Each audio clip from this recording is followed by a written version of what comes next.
Today I have the slightly less popular Galaxy Note 20 Regular. This one took a bit of a tumble, and while the plastic back panel is immune from cracking, glass is not. Thankfully, this phone is pretty resilient, and I doubt anything inside is damaged. Opening it up is simple enough. The plastic back takes less heat to remove, and there are no ribbons or fingerprint readers to worry about.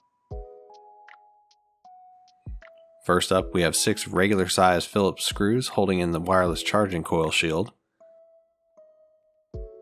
Once disconnected, the coil can be pulled off like a sticker.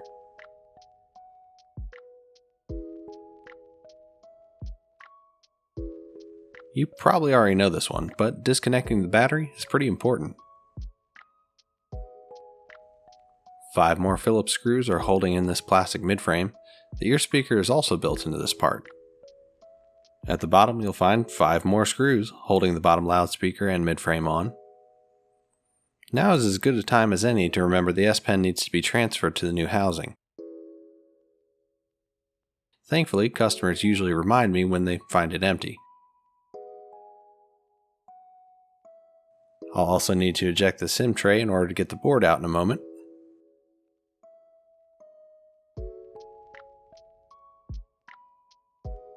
And pretty much everything needs to be disconnected. Strangely, Samsung did not use hot glue on the camera. Weird, but it still needs to be moved over.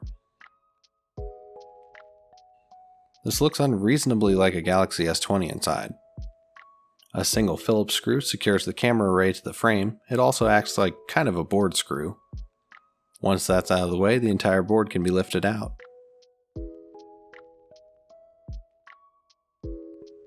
The bottom antenna daughter board, which isn't the charge port strangely, has 1 black screw holding it to the frame.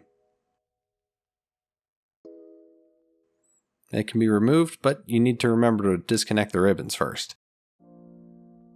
We've got a chonky 5G antenna on your left with 2 screws and a thin line of tape holding it in the special cutout. Over to the top right, another 2 screws and some tape hold this one. 2 more black screws hold the charge port ribbon to the frame. I think all charge ports should be on an independent flex. Apple, take notes. The screw spent some time escaping me. Carefully wedging the tweezers under the actual metal port in order to remove the ribbon.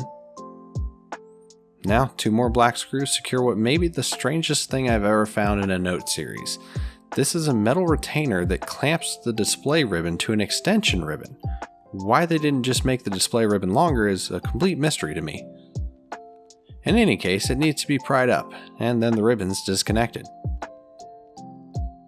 This battery needs to come out and over to the new frame. I'll turn up my exceptionally dirty heating mat. You know, this mat was beeping like mad the other day with an overheat warning. No fire, no problem, I always say. A little alcohol solved some adhesive problems. Over to the new frame, I'll get things installed in reverse order, starting with that charging port ribbon. And now the daughter board. The main board is installed in the housing with some ribbons connected, and that single Phillips screw by the camera. A modest amount of tape is all you need to hold the battery in place.